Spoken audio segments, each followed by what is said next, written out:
жасыл жанды баға виваптың үстіне шықты. Осы жерден қай жаққа ашамыз біз? Лонгқа.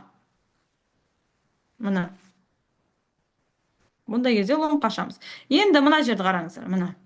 Мына жерде бізде супер тренд қызыл жанды баға, бірақ вивамыз мына жақта. Біз бұндай моментте позиция не істемейміз, ашпаймыз. Өйткені менің супер трендім жоғарғы бағытта, вивапым төменгі бағытта. Бұндай бағытта мен не істей алмаймын, позиция аша алмаймын. Өйткені екі стратегия бір-біріне не болып тұр, қарама қарсы движение жасап тұр. Мен қандай моментте аша аламын? Міне, супер трендім жағын баға виваптың үстіне шықты. Осы жерде не істей аламын? Мен мына жерге дейін жоғары қарай $4 не істей аламын, ұстай аламын. Яғни біздің супер тренд пен вивап индикаторы жақын жүрген моментте ғана біз не істей аламыз, позиция аша аламыз. Ал қалған моменттерде ол арасы қатты ұзақ болған жағдайда біз позиция не істемейміз, ашпаймыз. Түсінікті ғой? Мына жерде тоже так же, міне қараңыздар. Рынок ашылды, супер тренд жасыл жанды, баға виваптың үстіне шықты. Ол бірінші сатушылар немесе сатып алушылар зонасына біздің тейкімізді не істеді, орындап берді. Біздің позиция жабатын жеріміз осы жер. Мына жерде лонгқа аштық, мына жерде не істедік, лонгқа позициямызды жаптық. $5. 13-тік алсақ $50.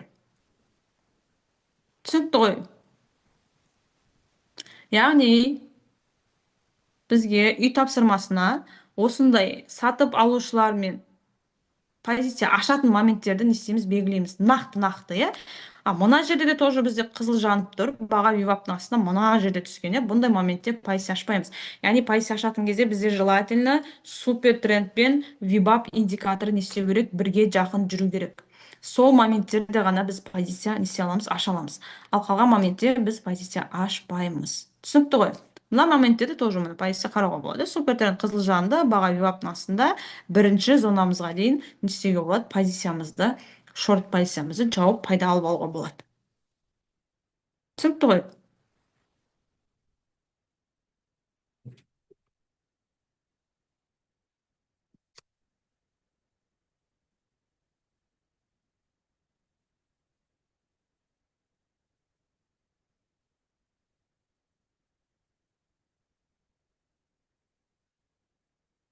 Енді бізге данный момент негізі, мынау енді қазір баға дәл мына жерде шортқа кетіп тұр, бірақ біз мына жердің өзінде позиция аша алмаушы едік, иә. Өйткені бағамыз не істемей тұр, вивапқа жақын жүрмей тұр. Бағамыз вивапқа жақын жүретін болса ғана біз не істей аламыз, позиция аша аламыз. Өйткені қараңыздар, мына жақта уже ол өзінің позициясын бәрін орындап тастады да, мына жерде уже ақша жоқ. Яғни ол келіп мына жерге тақалып супер тренд қызыл жанатын болса, значит не істейміз, төмен қарай позиция аша аламыз. Түсінікті ғой? Ал егер баға вивапқа келмей тұрып, вообще не істей алмаймыз, позиция аша алмаймыз. Түсінікті ғой?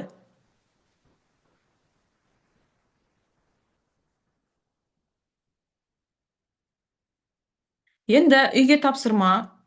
Осы 4 компанияларыңыз бар ғой, сол 4 компанияға артқы бағыттардан қай жерде сигналдар берілген, соны белгілеп жібереміз. Мына жерде мысалы лонг. Не үшін? Өйткені супер тренд жасыл жанып тұр, баға виваптың үстіне шықты. Нақты қай жерде сигнал берілді, соның барлығын белгілеп жібереміз. Мынандай ошибка бар жерлері белгілемейміз. Өйткені вивапымыз ұзақ, супер трендіміз ұзақ. Бізге қандай момент керек? Мынандай бағамыз вивап пен супер тренд жақын момент керек. Лонгтан 5, шорттан 5 тауып жібереміз. Лонг 5, шорт 5. Яғни супер тренд индикаторы бойынша 5 лонг табастар, 5 шорт табастар. Бұл Tesla-дан ба? Tesla-дан 5 лонг, 5 шорт. Одан кейін Microsoft-па? Microsoft-тан 5 лонг, 5 шорт. Сіздер бірінші алдағы уақытта позиция ашу үшін бірінші осы артқы бағыттағы қозғалыстармен көз жаттықтыру арқылы біз не істей аламыз, алдағы уақытта сауда жасай аламыз. Түсінікті ғой? Мына жерде тоже логично қарайсыздар. Рынок ашылды, супер тренд жасыл жанды, баға виваптың үстінде, значит лонг. Мына жақты көрейік, мына. Мына жерде бірінші рынок ашылған кезде баға лонгқа кетті, одан кейін не істеді? Мына жерде бірінші лонгқа кетті, одан кейін шортқа кетті, одан кейін лонгқа болған, одан кейін шортқа болған. Түсінікті ғой? Одан кейін мына жерде бізде лонгқа келген, иә? Міне супер тренд жанды, баға виваптың үстіне, супер тренд қызыл жанды, баға виваптың астына. шортқа қараймыз ондай моменттерде. Түсінікті ғой?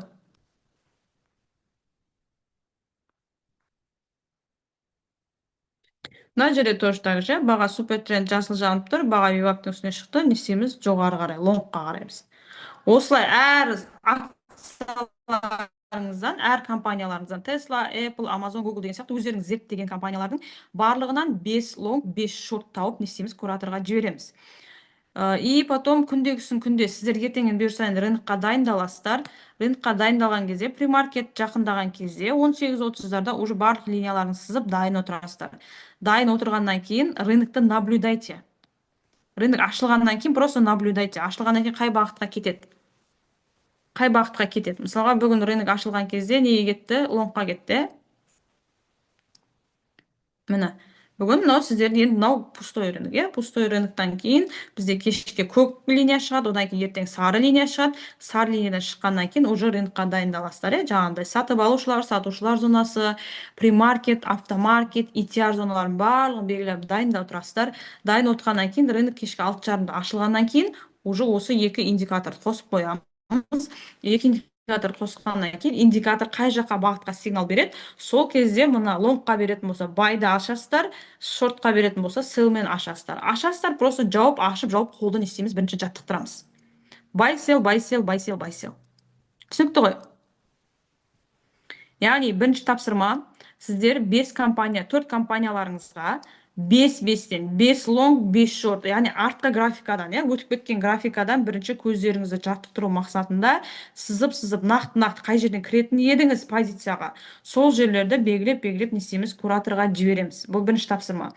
Екінші тапсырма, кешке сағат 18:30-ға дейін жаңағы линияларыңыздың барлығын сызып аласыздар. Линияларыңызды сызып алғаннан кейін, рынок ашылғаннан кейін наблюдать етесіздер рынокты. Стратегия қай бағытқа сигнал береді? Стратегия, значит, лонгқа берді ма, позиция ашасыз. Одан кейін бірінші тұрған линияңыз бар ғой, сатып алушылар немесе сатушылар немесе премаркеттің биік нүктесі деген секілді бірінші тұрған зонада позицияңызды уже не істейсіз? Жабасыз. Түсінікті ғой? Яғни просто позицияны ашып жауып қолды үйретесіздер. Ашамыз, жабамыз. Сигнал стратегия берді ма, сигнал ашамыз, жабамыз. Ашамыз, жабамыз, ашамыз, жабамыз. Лонгқа беретін болса көкті басып, лонгқа байға сатып аласыздар, шортқа болатын болса қызылды басып, шортқа сатып аласыздар. Түсінікті ғой? Енді мына жерде қазір сізде барлығыңызда демо-счет. Демо-счет деген бізде виртуальный деньги, ол ешқандай сіздердің ақшаларыңызға ештеңе зиян емес, просто қолды жаттықтыру мақсатында, практика жасау мақсатында бұл бізде виртуальный ақшалар, яғни жалған ақшалар. Түсінікті ғой?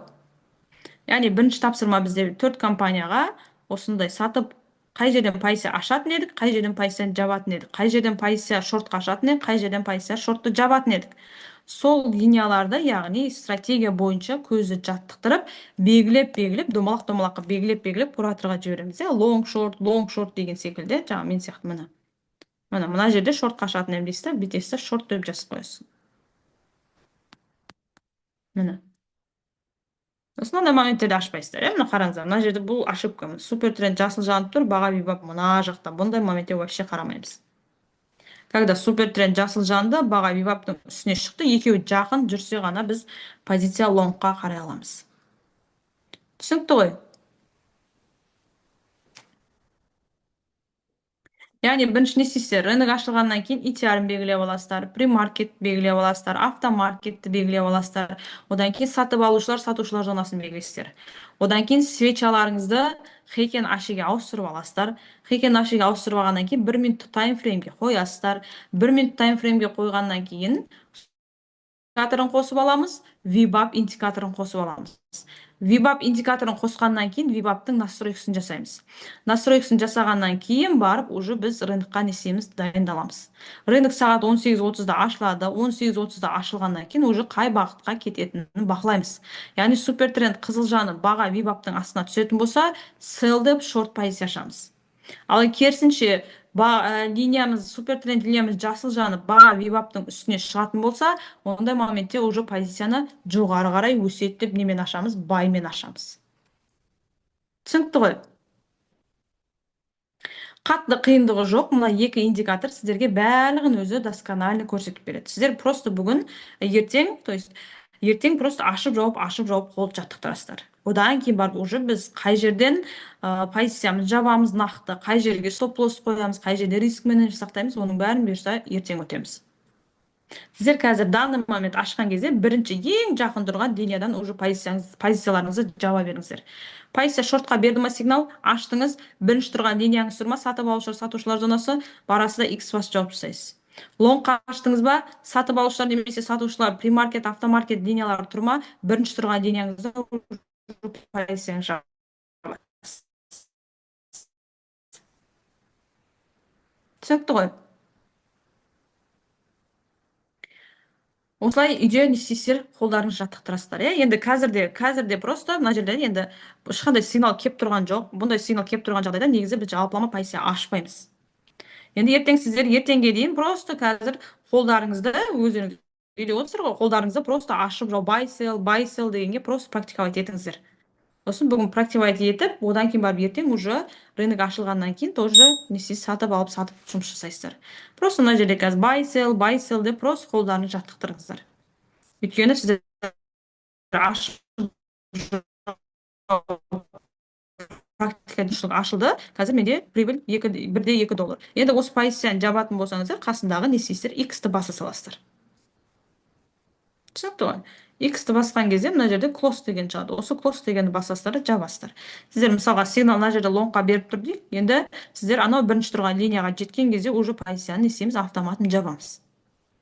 Түсінікті ғой? Міне, менде мына жерде қазір позиция ашылып тұр. Міне, мына жерде 10 деп тұр ғой. Бұл 10 деп тұрған уже мен жоғары қарай позиция ашылды деген сөз. Яғни менде позиция мына жерде ашылды. Қазір мен мына линияға келген кезде уже позициямды жабамын. Сіздерде де сигнал берген кезде сигналмен ашасыздар, одан кейін бірінші тұрған линияларыңызда уже позицияны не істейсіздер, X басып жауып тастайсыздар. Өйткені мына зонадан баға қайта төмен қарай түсіп кету мүмкіншілігі бар. Түсінікті ғой? Міне 10 штук алынды. Қазір $2.5, $2.3, $2.30 прибыль, $3.70 прибыль. Енді ана зонама келсе, мен уже автоматом не істеймін, позициямды жабамын. Өйткені ол зонадан баға не істеп кетуі мүмкін, төмен қарай түсіп кетуі мүмкін. Енді мына жерде ешқандай стратегиясы, просто сіздерге практика ретінде көрсету мақсатында жасап жатырмын. Ал біз қай уақытта жасаймыз, VWAP-қа баға жақын жүрген кезде и бізге сигнал берген кезде ғана жасаймын.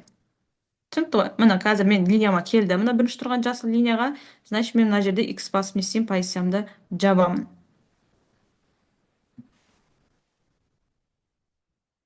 Міне.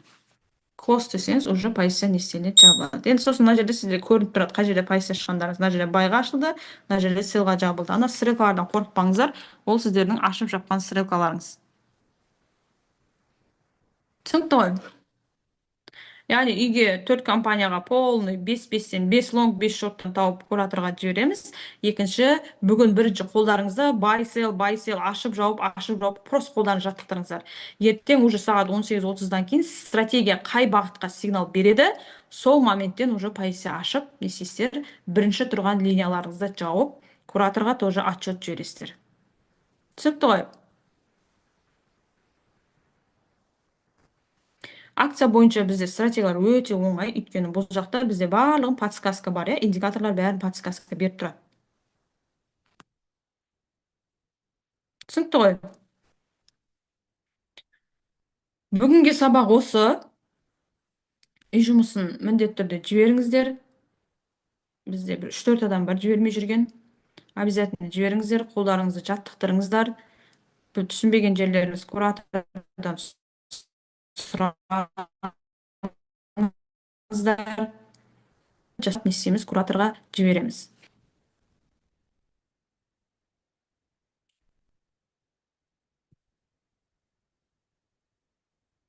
Түсінікті ғой?